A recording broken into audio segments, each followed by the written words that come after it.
arrêté ministériel bi nga xamante ni la semaine dernière ñu ngi ko fi doon waxtaanee concernant yenn ci média yooyu ñu dakkal lépp loo xamante ni diffusion la vu que dëppoowuñ ak code de la presse comme ni ko boobu la arrêté waxee. Alors tey jii on a vu l'honorable député Amadou Ba moom mu indi si quelques éclaircissements muy wax ni recours bi nga xamante ni recours d'une manière générale contre l'arrêté du ministre de la communication qui interdit la diffusion de certains médias non conformes. muy wax ni attention à la confusion. muy wax ni certains médias se trompent sûrement de bonne foi en annonçant tambour battant que la Cour suprême aurait déclaré recevable le recours de certains médias. Ce n'est pas totalement le cas.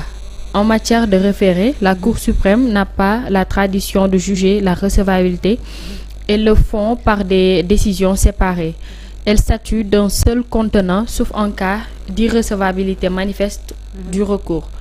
En réalité, les médias ont juste repris malencontreusement les demandes et conclusions du requérant pour l'attribuer à la Cour suprême. Pourtant, il suffisait juste de regarder la signature et le cachet en bas du document qu'ils se partagent tous pour voir qu'il ne porte pas l'empreinte de la Cour suprême, mais celle de l'avocat commis par le requérant pour soutenir le recours. Notez bien, si la Cour suprême a statué, ce n'est pas le document que vous partagez qui en est la preuve. Alors, bu ñu déggee yile kàddu tey nan lañ ko mën a interpréter lan lañ ci mën a comprendre lan la bëgg a wax. ma lay wax ne barki yàlla ñun suñu médias yu bëri ay cuune lañ ko wax. barki yàlla tey suba rek maa ngi koy wax ci jotaay justice dañuy dégg tëll rek ne ma rajax kenn mooy tëb fële rek ne lii xew na rek ñeneen ñi daw. nan ngay mën a waxtaanee ci décision cour de justice boo xam ne yow gisoo décision de justice bi. man de gisuma décision de justice bi moo tax gisuma bi ñu ma posé question j'ai dit la même chose je vais pas y répondre. gisuma décision de justice buy wane ne débouté nañ nam tërati ki nga xam ne moom mooy Alioune Sall. gisuma décision de justice bi comme nit ki wax naa bind conseil constitutionnel rek yow nga garde papier boobu di dox ak moom et puis là toute la presse y revient. naan non Aïssatou Diop Fall am na dëgg ce sont les mêmes plateaux qui en parlent qui font des débats.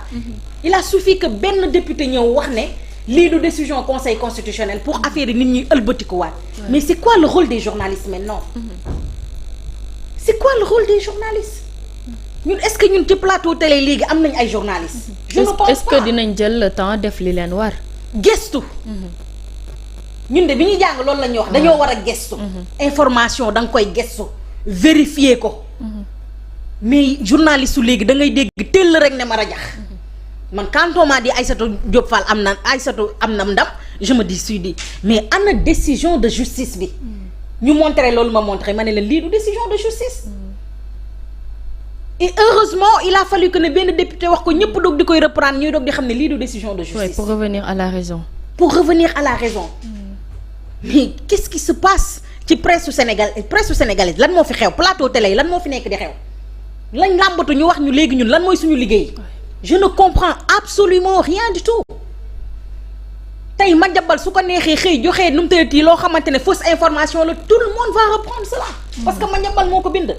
su ma neexee xëy bind dara sama page Facebook benn site internet moo koy jël daal di koy defaat benn texte bu gudd.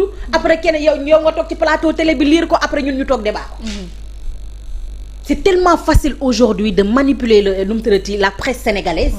que tey bu ñu bëggoon wane ne ñun ñëpp ay tuune lañ nañ xëy rek kenn bind benn texte Facebook kenn reprendre ko bind ko benn Seneweb après plateau télé yëpp toog di ko waxtaanee. c'est dommage. nañ assainir presse bi. mais les réseaux sociaux aussi am nañ ci wàllu. bu baax a baax nañ waxante dëgg réseaux sociaux yi ci site internet yi la ñuy jàpp. di nga gis site internet yu bëri seen programme xam nga lan la. lii xew Facebook. bu benn député bindee benn texte. wala benn militant bind benn texte boobu la ñuy jël teg def ko émission. li xew TikTok moom la ñuy def émission. en laissant les priorités. en laissant les priorités de ce pays-là. on ne demande à personne d'être d'avoir la communication du gouvernement. on ne demande à personne mais on demande aux journalistes d'informer juste et vrai. Oui. on demande aux journalistes d'aller vers l'information pour pouvoir le divulguer. mais lii du suñu gàcc. man damaa rus de. Seydina Mohamed xam na ne man damaa rus moo tax man la question on me l'a posée ce matin je l'ai direct dit à Fatima que ce que je vois circuler c'est pas une décision de justice j'attends la décision de justice bu décision de justice bi génnee mais Cour suprême keroog bi mu fi débouté ñi nga xamante ne ñoom ñooy Pastef mais décision de justice bi gisuloo. oui bien sûr. liiruloo. mais yow gisoo décision de justice gis rek ku bind Cour suprême rek nga ne nu mu tuddee Aïssatou Diop Fall gagné na. ça n'a rien à voir nag avec le fond ce qui se passe. parce que réellement bu Aïssatou Diop Fall man gëm naa ne bu defee presse bi bu ñu defee recours. mun nañ gagner ministre bi ndax lan. soo demee ci code de la presse article 212. soo fa demee daf lay wax ne ministre bi amul prérogative bu tëj organe de presse. nu mu tuddati cellule de contrôle yi ñoo ko mën a tëj te cellule de contrôle bu presse CNRA la. CNRA moo mën a tëj presse. man gëm naa ne Aïssatou Diop Fall. bu demee nu mu tërati presse bi nga xam ne dañ leen débouté bu ñu demee Cour suprême bu ñu tënkoo ci li nga xamante ne moom la charte nday réew mi wax tënku ci code de la presse sur l'article 212. mun na am ñoom ñu gagné. parce que tey bu ministre bi décidé ñi nga xam ne ñoom ñoo nu mu tëdd ñoo conforme ak ñi conformul waroon na leen jox ñi nga xamante ne ñoom ñooy CNRA. CNRA nag comme ñoom ñooy li nga xamante ne moom mooy kii de contrôle bi nga xam ne mun nañ def soupçon wala tëj presse wala leneen ak leneen. ñu ne nag ñoom ñooy procédé li nga xam ne moom mooy fermeture presse boobu. man gëm naa loolu. waxuma ne Aïssatou li mu wax du dëgg wala du yoon wala leneen ak leneen ministre bi mais dama ne décision de justice génnagul. ba ñu war a mën a ŋànk presse bi yépp naan Aïssatou Diop Fall wax na dëgg ma jabal tëll fële keneen fële tëll fële et les Sénégalais en font un débat ku ci nekk di ko apporter soutien mais quoi. lii moom mooy wane ne xoolal dafay jox ministre bi sax raison ne dafa war a tëj presse yi. ndax lii suñu gàcce la. lii amul lii c'est pas du journalisme. c'est pas nu mu tuddati divulguer de la bonne information lii c'est pas du travail c'est du n'importe quoi kenn comprendre lan la presse bi nekk di liggéey. et tu vas voir que da nga gis organe de ñoo xamante ne ñoo représenté presse bi duñ ci wax. tey Synpics kan nga ko gëj a dégg. ana correct kap anamu ci lan nga leen di dégg bu à part tey xoolal tribune li muy def yëpp ci dëkk bi. on a vu l'info. xoolal Jeune Afrique li muy def xoolal l'info tey lu mu def. te doo gis ñi nga xam ne ñoo jiite journaliste yi ñu toog wax ci mais dañuy xaar ñu dem téye benn journaliste kër dof yi après ñu bëgg ñoo tympaniser. ministre bi moo yey def lii mu def nii. après man j'ai envie de dire mais fermons toutes ces presses là après ñu toog croiser les bras. parce que nañ waxante dëgg gis nga on peut pas faire des omelettes sans casser des œufs. des fois sax nga numtati nga dox ci ak yelleefu nit. pour mun a defar te ñiy defar moo tax ñu teg leen. man des fois sax je suis contente à ce que ñu tëj presse yëpp ma bokk ci ndax li may gis neexuma ça donne envie de vomir. quand on voit maintenant le travail de la presse ça donne envie de vomir. c'est pas du travail c'est pas du journalisme xoolal journal L'Info tey lu mu def. jël photo boo xamante ne depuis 2021 nga jël ko mu jaral la nga flouter nu mu tërati pour Sonko bi. flouter ko xam nga kon yaa ko tey. après yow nga revenir nga ne yow yaa ngi jéggal. pour démentir. ça c'est du journalisme.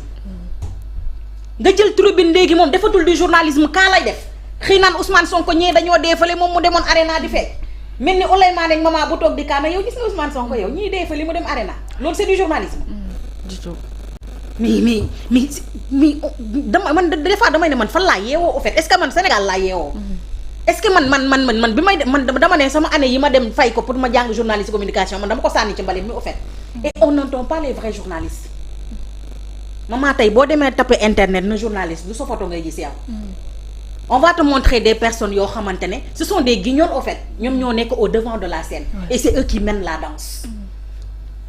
ndax ñoom ñoo yor làmmiñ ñoo yàq deru ñin ñi ñooy joxe de nu mu tëddee des fausses informations. et souvent ce sont des journalistes yu génnee ci ay grandes écoles comme le CESTI.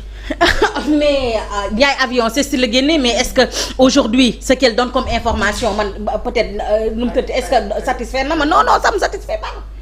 L'Info ki fay bind. boo demee wóor na ma ne rédacteur ba boo fa demee mais ce sont des journalistes yoo xam ne ci ay écoles lañ génn ak leneen est-ce que kon du valeur lañ ñàkk. où se trouve le problème. des fois j'ai envie de dire au ministre mais dëggatil yoon bi tëjal presse yëpp et puis ñu jàll ci leneen. mais maman c'est vraiment dommage. c'est dommage. Ça. Oui Cheikh Oumar toujours dans le même sillage ñàkkul ni lire nga recours bi ñu yóbbu au niveau de la Cour suprême Amadou Ba itam leeral yi nga xamante ni andi na ko toujours mi ngi bàyyeeko ci décision ministre bi nga xam ni cette semaine. ñu ngi ko fi doon waxtaanee concernant ñu bëgg a dakkal les diffusions ci certaines presses. waaw maman may ma nuyu sama